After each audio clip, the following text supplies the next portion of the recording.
into World War II, American submarines destroyed 1,314 enemy ships in the Pacific, accounting for 55% of all Axis power vessels lost during the war. The attacks on shipping dealt a critical blow to the economy of Imperial Japan.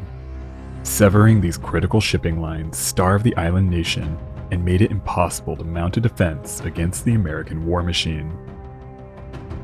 These attacks killed many thousands of Japanese sailors, soldiers, and civilians, and exacted a heavy toll on the men sealed inside those deadly underwater machines. Approximately 16,000 men served on American submarines between 1941 and 1945. 52 of these submarines were lost, killing 375 officers and 3,131 enlisted men. The submarine service had the highest casualty rate in the American armed forces during World War II. Taken down by enemy depth charges, mines, and sometimes even friendly fire, survival rates were bleak. Once a submarine was compromised, escape was almost impossible. Most of these vessels took their entire crews with them to the bottom. But the USS Flier was different. Against all odds, when the Gato-class submarine sank in just 1 minute in the Balabac Strait in the Philippines on August 13, 1944, 8 men managed to survive. This is their incredible story.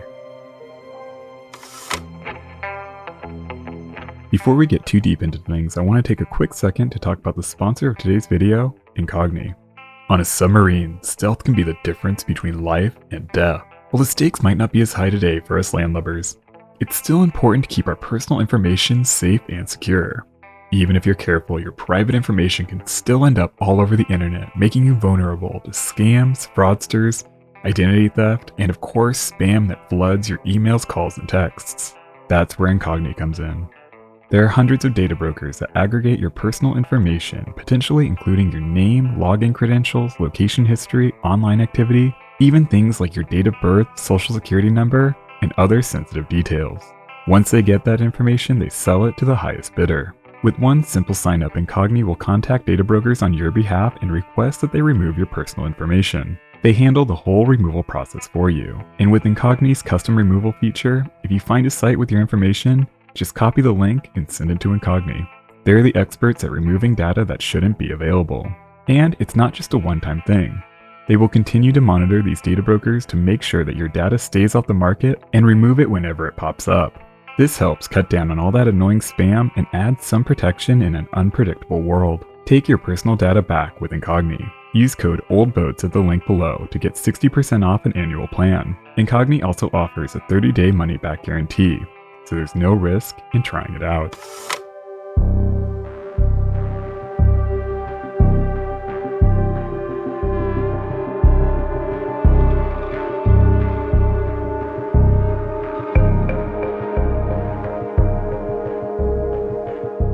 By the time the hull of SS-250 was laid down at the Electric Boat Company in Groton, Connecticut on October 30th, 1942, the United States had already built dozens of nearly identical Gato-class submarines. Produced between 1940 and 1944, the Gato-class were designed to meet the demands of a far-reaching war in the Pacific. They could carry enough fuel and provisions to sail from Hawaii to Japan and back. This required a larger vessel that made them slower to dive and harder to maneuver, but these limitations didn't change their stealth and lethal abilities. They featured a partial double hull, consisting of an inner pressure-resistant hull surrounded by an outer hydrodynamic hull. Both hulls merged at the forward and aft torpedo room bulkheads. The Gato-class's larger size allowed designers to create significantly better living conditions for the crew. They enjoyed showers, air conditioning, refrigerated food storage, large freshwater distilling units, laundry, and bunks for every single man on board. These luxuries left officers from foreign navies in awe when they visited the American submarines. Even the United Kingdom's Royal Navy submarines lagged far behind. These comforts were a strategic choice, aimed at allowing crews to better carry out their duties, making the submarines all the more effective. A happy and comfortable crew was more alert, energetic, and cunning. Plus, the lower humidity was becoming a necessity as more electrical equipment was introduced. Older submarines were plagued with condensation issues that caused this equipment to short out and even catch fire. Even with these improvements, life on board a Gato-class submarine was still cramped, claustrophobic, and stuffy. While submerged, breathing air consisted of what was captured while on the surface. This same air would remain until the sub resurfaced. With every breath, the air grew more dense.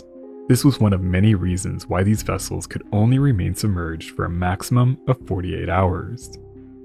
SS-250 was launched on July 11, 1943.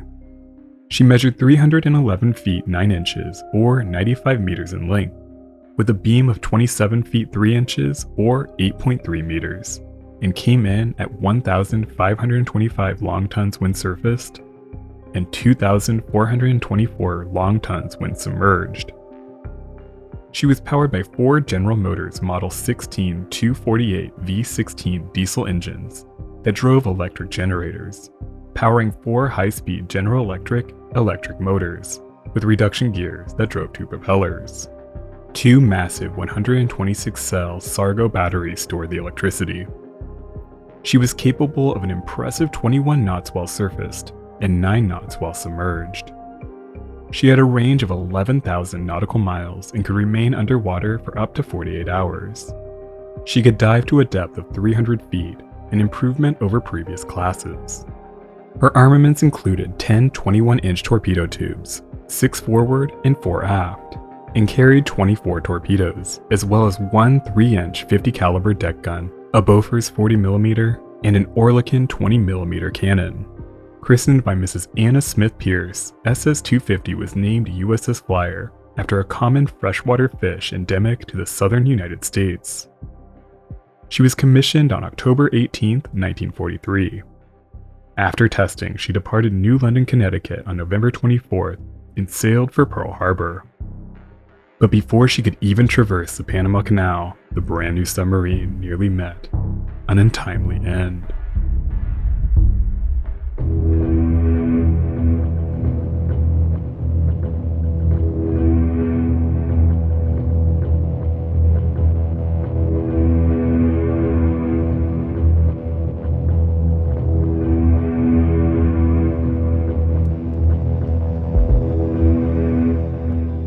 By 1944, the war in the Pacific had firmly turned in the United States' favor. After a decisive victory at Midway in June 1942, in which the United States Navy sank 4 of the Japanese Imperial Navy's fleet carriers, including Akagi, Kago, Soryu, and Hiryu, the once seemingly unstoppable Japanese offensive had been halted.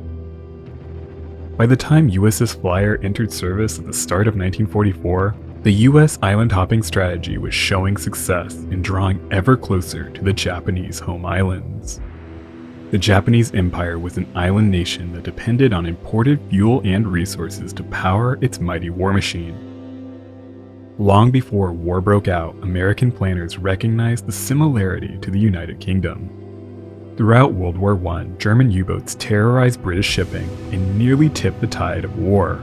The United States realized that a similar strategy would be needed to starve the growing Japanese empire. But this was easier said than done. Japan is nearly 6,000 miles away from the continental United States and 4,000 miles away from Hawaii. While the US had closer bases in the Philippines and Guam, there was serious concern that these far-flung outposts would quickly fall to a Japanese offensive. These concerns came to fruition when Guam was seized shortly after the attack on Pearl Harbor in December 1941, and the Philippines fell after a long and devastating battle in the spring of 1942. All this meant that in order to seriously threaten Japanese supply lines, the United States would need to attack from below the sea with a submarine fleet capable of covering a considerable distance. They would need to be large, fast, and simple, and able to survive far from friendly ports. The Gato-class submarine was the answer to this problem. Along with the earlier Salmon, Sargo, Tambor, and the later Balabac classes, these submarines would eat away at the Imperial Japanese war machine. Despite early setbacks in the woefully flawed Mark 14 torpedoes, By 1943, American submarines were exacting a heavy toll on Japan's merchant marine fleet. Submarine activity was a heavily guarded secret, so major victories usually went unreported. But as the war went on, these losses began to eat away at the Imperial Japanese economy. The submarine was arguably the most effective tool in the United States war chest. By the time USS Flier was commissioned in October 1943, the United States was churning out new Gato-class and the improved Balabac-class submarines at record levels. But this success came at a heavy price.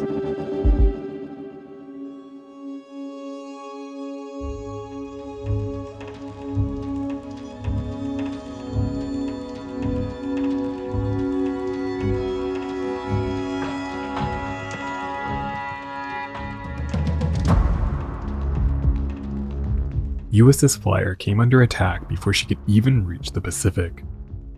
In December 1943, while traveling from New London, Connecticut to Pearl Harbor, she was spotted in the Caribbean Sea by an Allied merchant ship. The jittery mariners, already on high alert, assumed that the submarine, traveling on the surface and heading for the vital Panama Canal, was a German U-boat. Not taking any chances, they opened fire, peppering the submarine with 13 rounds. Commander J.D. Crowley sent USS Flier racing for a nearby squall to escape the friendly fire. Fortunately, the submarine and its crew emerged from the incident unscathed and continued on their way to Pearl Harbor. Friendly fire was a common issue for Allied submarines. Merchant mariners and other war patrols were terrified of the threat posed by German U-boats. American submarine movements were a closely guarded secret. Especially in the Atlantic, they would often pass through areas unannounced. For Allied lookouts, there was almost no way to discern whether a submarine was friendly or an enemy. In the heightened tension of war, it was customary to fire first and ask questions later. Both USS Dorado and USS Seawolf are believed to have been lost to friendly fire, though some question remains over whether Dorado was lost to a mine. Dozens more were fired on and forced to take evasive actions. This was just one of the many factors that made the submarine service one of the most nerve-wracking assignments in the entire armed service. USS Flier made it to Pearl Harbor on December 20th, 1943. She spent the next 3 weeks undergoing minor repairs, training, and provisioning in preparation for her first wartime patrol. On January 12, 1944, she left Pearl Harbor, but things didn't quite go as planned. As she approached the Midway Channel, she was meant to rendezvous with a tug and take on a pilot to help navigate the narrow channel. But a sudden squall brought heavy seas, making the transfer impossible. Flier decided to instead follow the tug through the channel, but only moments after passing through the entrance, the submarine ran aground. Over the next 2 hours, wind and heavy seas lodged her firmly onto the shoal. As the crew struggled to keep the sub from getting pushed further onto the shoal, they attempted to drop anchor. 2 men were sent to the forecastle to handle the operation. But then, without warning, a massive wave swept over the stranded submarine, sweeping the 2 men into the roiling sea. Torpedoman's mate, First Class Clyde Arthur Gerber, managed to climb onto a sandbar and was later rescued. But Torpedoman's mate, Third Class James Francis Peter Call, was swept under the waves and drowned.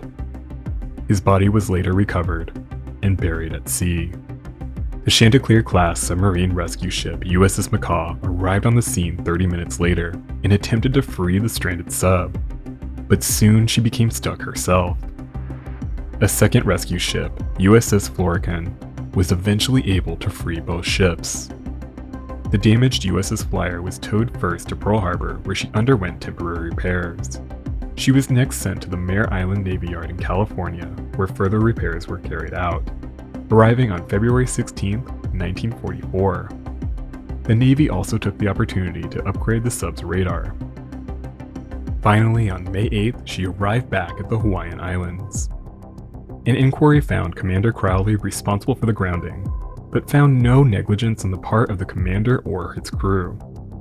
Crowley would remain in charge as his crew, eager to finally see action, prepared for their coming mission.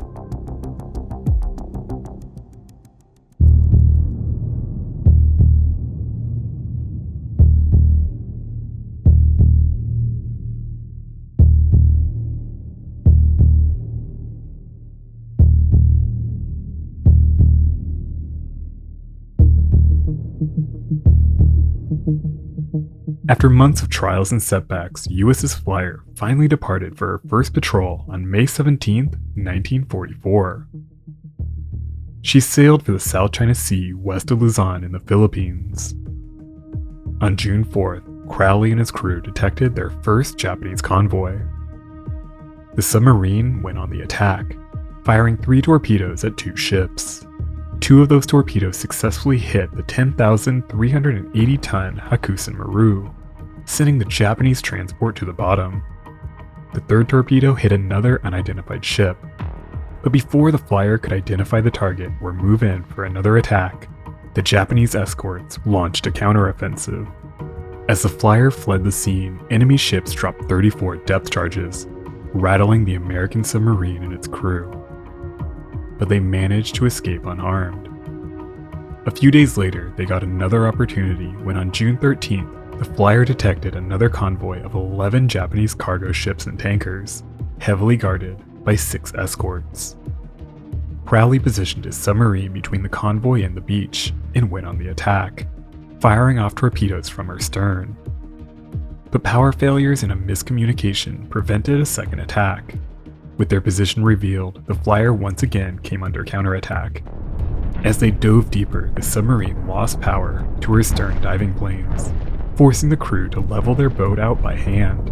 For hours, her crew braced as 105 depth charges exploded overhead, rattling the men to their core. But again, the Flier emerged unscathed. On June 22nd, Flier went on the attack once again, firing a series of torpedoes at another convoy, striking 2 Japanese cargo ships. Once again, Crowley successfully evaded a counterattack. With a successful patrol finally under their belt, the Flier sailed for Fremantle, Australia, arriving on July 5th, 1944. There, the crew would enjoy a brief break, while the submarine underwent another refit. Just shy of a month later, on August 2nd, USS Flier set out for her second patrol. As they cleared the friendly port and sailed for the South China Sea off the coast of the Japanese-occupied French Indochina via the Balabac Strait, their ultimate mission remained a closely guarded secret. Not even Crowley knew their orders until the Flier received a coded message on August 13th. The submarine puffer had recently encountered and attacked a large Japanese convoy north of the Philippines. Flier was to head to the area to continue attacking the damaged ships. By that evening, the crew was excited to soon return to action.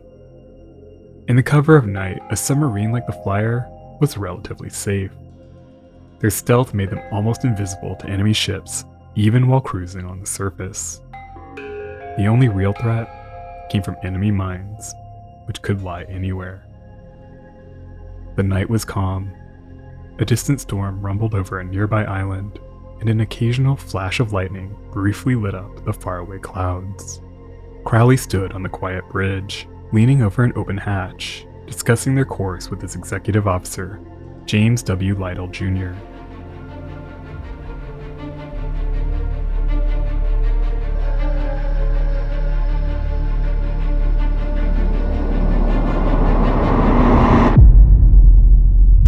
Suddenly, the entire submarine snapped to one side and then whipped back with tremendous force.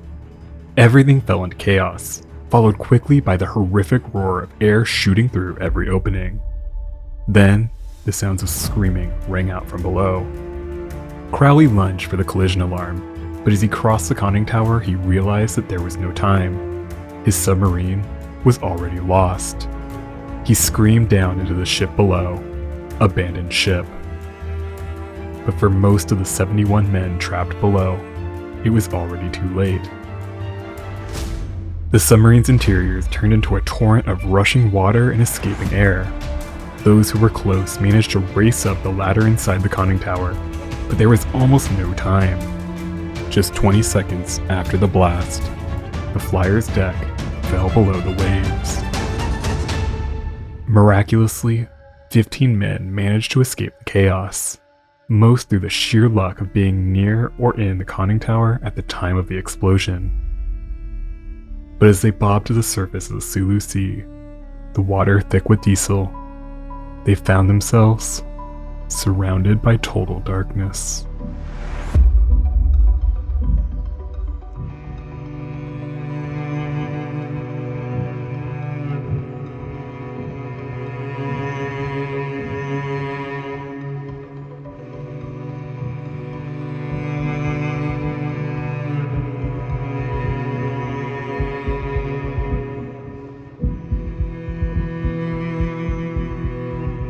When USS Flier struck a Japanese mine in the Balabac Strait at 2200 on August 13, 1944, and sank in less than a minute, just 15 of the 71 men on board managed to escape.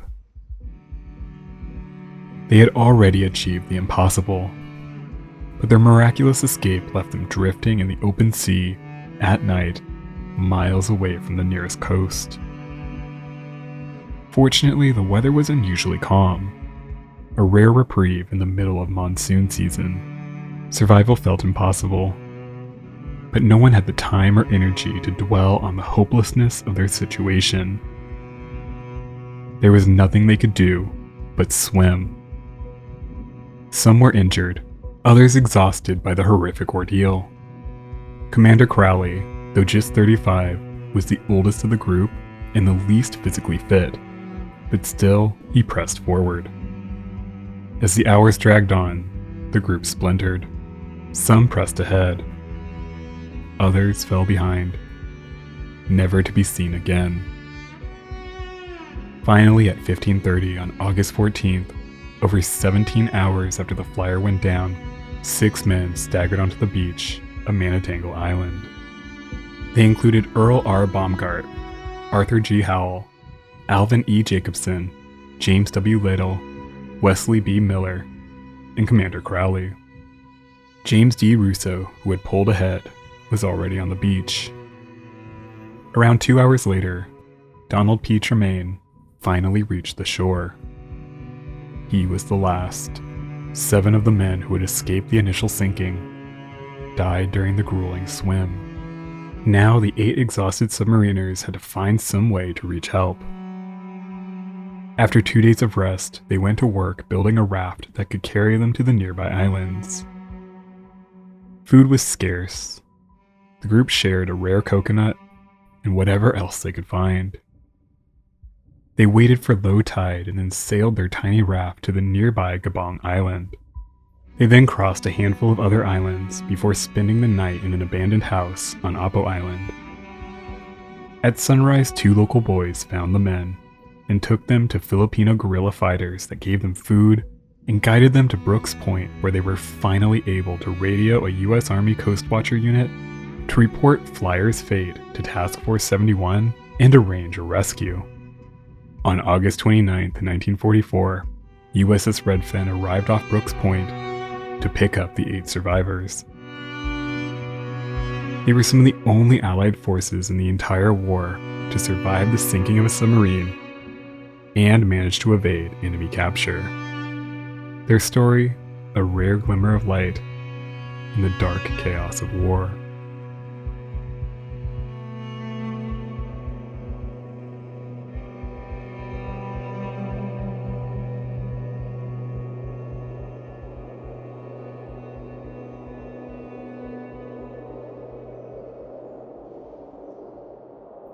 Thank you so much for watching.